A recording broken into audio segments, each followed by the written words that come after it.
Hey guys, how are you doing? I hope everybody is doing well. It is super hot out there today.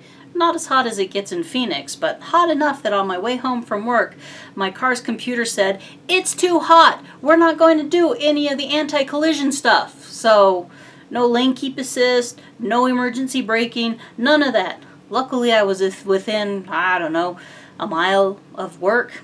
I don't use lane keep assist anyway. When it buzzes the steering wheel, it drives me nuts.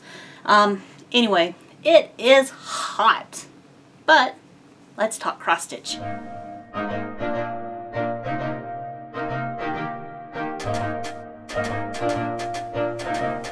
Hi, my name is Kay, and this is my cave of possibilities.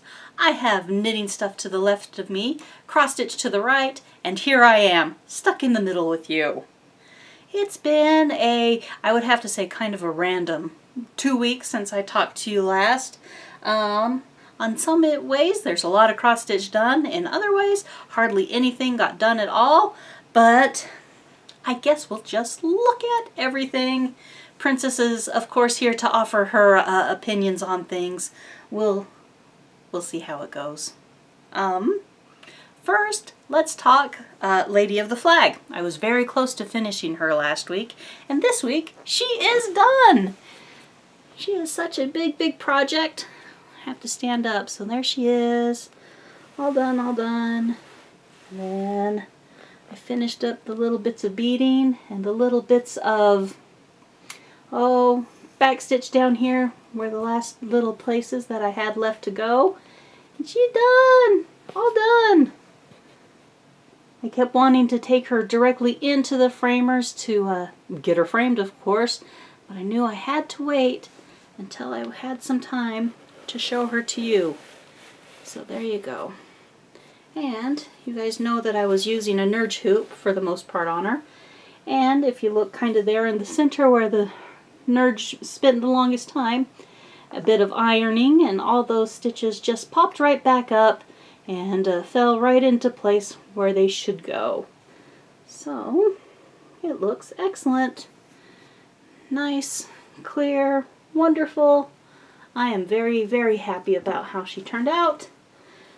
She could do with another visit to the iron, and I'll definitely do that. Well, maybe I'll do that this evening, because now that I've got everything off my spare table that sits just over here, spare table that sits here, I can run the iron over her. Put down a towel, do the iron, and that'll be good to go. I've pretty much finished her up during the week after I talked to you guys last, so I finished her up and then had to think about what I wanted to do next, so that's coming along in just a minute. My other wee finish is the October mini from Primrose Cottage. I don't know if I had her finished last time I talked to you, but I know it was pretty close. So here it is, all finished. And currently the plan is for this one is going to be for me. For me, finished off somehow, or just go into the bin of shame that's underneath the bed, where all the unfinished pretties go. Oh, I should say 32 count, 2/2 with the called for flosses on, I think it's Bridesmaid from Fabric Flair, but I don't know the colorway. It might be a gray, it might be a blue purple. I'm not entirely sure. So here she is, all done. Quite cute. So, yay! Little accomplishments here and there. Okay, this is what I have been working on next. And she's all rolled up on the frame. You can see that it is Celtic Noel. Nice glare going on there. There we go. Celtic Noel. This is a lavender and lace. I am doing her on a 28 count Nordic blue, which I think is from Whaaaat. You can see there's her elbow right there underneath that dress. So I've done all the way from the elbow down, and I am slowly working in this area It's a lot of looking and counting because, as you can see in the picture, the front of her dress is, it's 4 colors of red plus the gold.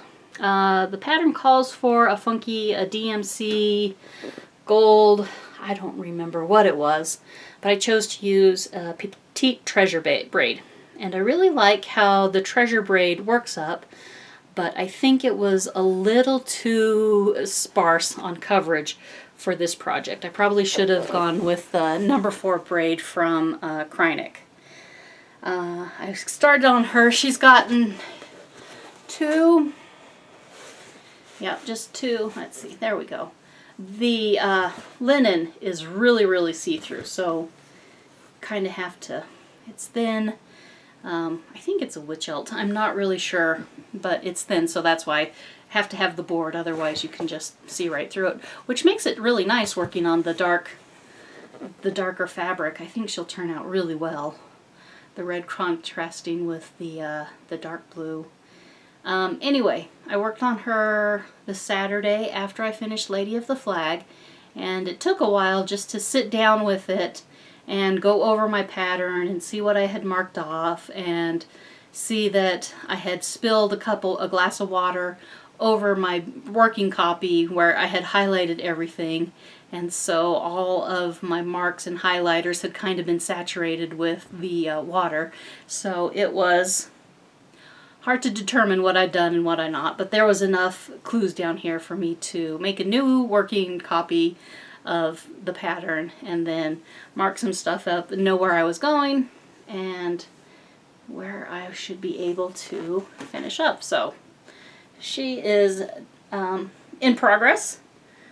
Yeah, like I say, there's a whole bunch of color changes, and I did all the big block stitching beforehand, so now we're down to the nitty-gritty. Have to think about it quite a lot bit on her, so it's kind of slow going, you know, what I fill in and what I do, simply because, well, partly because it was a long time since I worked on her, and also because of all the color changes and stuff. I feel like I'm repeating myself, and I probably am, and for that I apologize.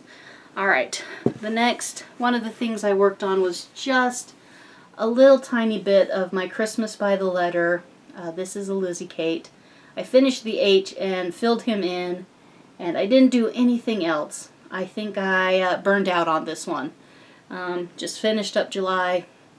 I can't say that I'm not feeling Christmas anymore because Celtic Noel is clearly a Christmas pattern, but I think I just, I don't know, got tired of this one.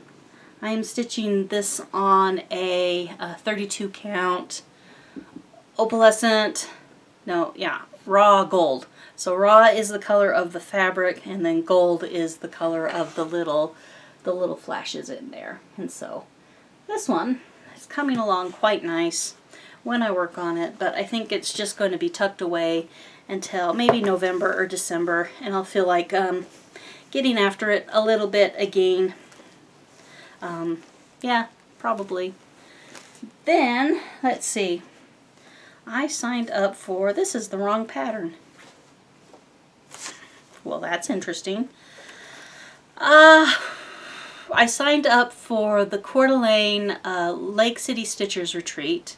It's hosted by Joyful Stitching. If you go to the Joyful Stitching group on Facebook, you can find out some information about the retreat. It's real small, $160, held at one of the conference rooms at the La Quinta Inn on Ironwood Drive. Nice, small, super friendly bunch of ladies, and so I knew I was going to need a small for that. So I started on another Funky Chicken. So this is Funky Chicken number 3. She says, "Oh, for cluck's sake," is what goes on her bottom. So I'm almost, just shy. If I got half of the words in, then it would be halfway done. So I really worked on that one like nothing else Monday through Thursday of last week, and that's all I stitched on. I've got pretty far along. I think that'll turn out quite nice. The chickens typically receive a good reaction when They are, oh my gosh, my brain is just toasted, just toasted. I need a nap. Princess and I need a nap. Anyway, so they get a good reaction when they're passed out for Smalls Exchange. And then I signed up for, my good friend Brooke is going to be hosting a Halloween stitch on October 25th. Here is the graphic picture for that in case you are interested in going.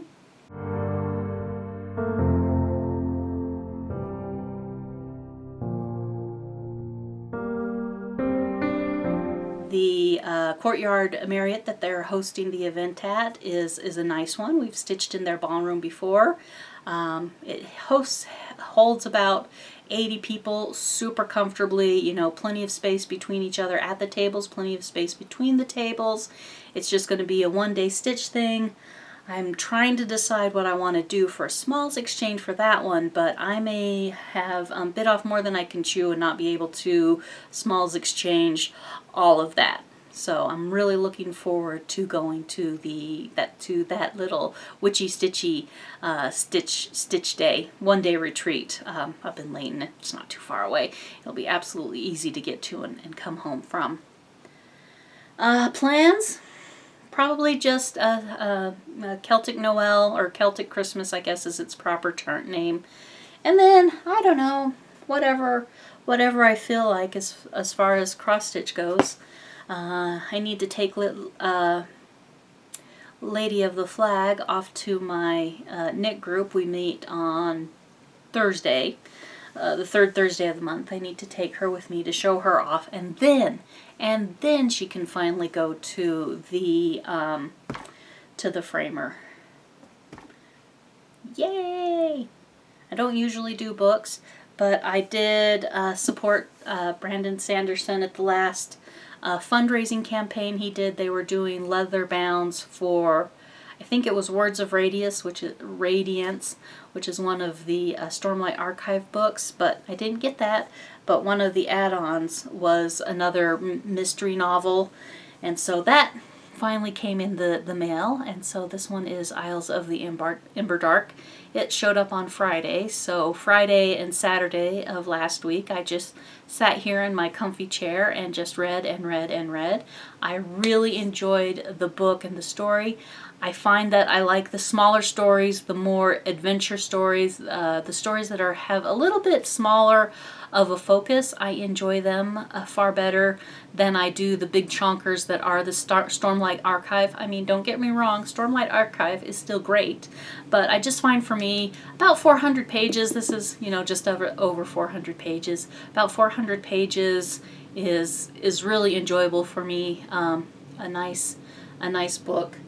I don't know, I don't want to give away the plot, but invading force and how the folks managed to find their way in a larger system and make good. Turn out that they have something of value to sell, so they don't need to be invaded in the end. So anyway, absolutely like this one. This is one of my favorites. I've read The Sunlit Man. That was another small chunk of adventure. I really liked that one. I really liked Tress of the Emerald Sea. Enjoyed that one as well. So as you can see, my favorites are all the smaller novels that take place in the Cosmere. I enjoyed Mistborn over Stormlight Archive, and of the Mistborn series, I liked Wax and Wane far better than the original series. So there you go. We don't normally talk books, but I spent 2 days reading this one, and I really enjoyed it. Not much going on. Oh, well, somebody set fire to the mountain the other day, and so here's a couple of just really simple pictures of the night that the fire was the most active.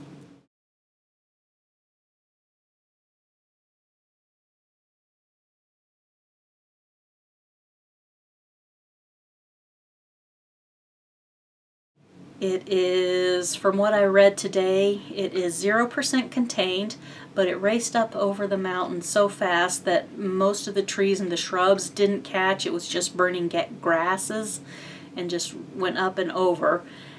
And so they're fighting it on the backside of the mountain. There's no structures, none of the city or anything is really under threat right now. So as far as wildfires go, that's about as good as it gets. There has been some smoke in the valley. I read some interesting articles the other day how scientists are doing some studies about how smoke in the air affects people's breathings, and they were focused on mostly the wildfire on Maui from two years ago. Was it like 2 years? I think so, and how that had affected the people who lived in the area, how it affected their lungs. And they're starting studies from the LA wildfires from earlier this year? Was it this year? I've lost all track of time. So starting studies there to see how smoke affects people's lungs and breathing and whatnot too. So some interesting stuff coming out about how the smoke in the air is not good for us, and I really should be wearing a mask when I go out there, but yeah, I should be. I don't. Lazy. What else? We are having Education Week up at campus. It's usually the craziest time, well, not the craziest time, but one of the craziest times for us where I work on campus. Our parking lot's usually taken over by all the visitors. I was truly witness to, I knew that we had new people in town on my way home from work, just the way people would be in this lane and then cut to that lane and then cut back to this lane and then cut all the way over so they could turn left at a light. So it's obvious we had a lot of out-of-town visitors and they weren't sure where they were going. A little more peace, a little more zen on the road is going to be needed for the next couple of days. Then we have a week break and then the students come back, and so that's another week or two of crazy driving while the students figure out their routines and where everything is, and you know, all that fun stuff that comes with living in a college town. Furthermore, a college town with 2 universities with about enrollment of between 35,000 is the smaller one. I think the other guys have 40,000 students, so it's a little bit of chaos when the students get back to town. It's a lot of people. Is that it, little cat? I think that's everything we needed to talk about.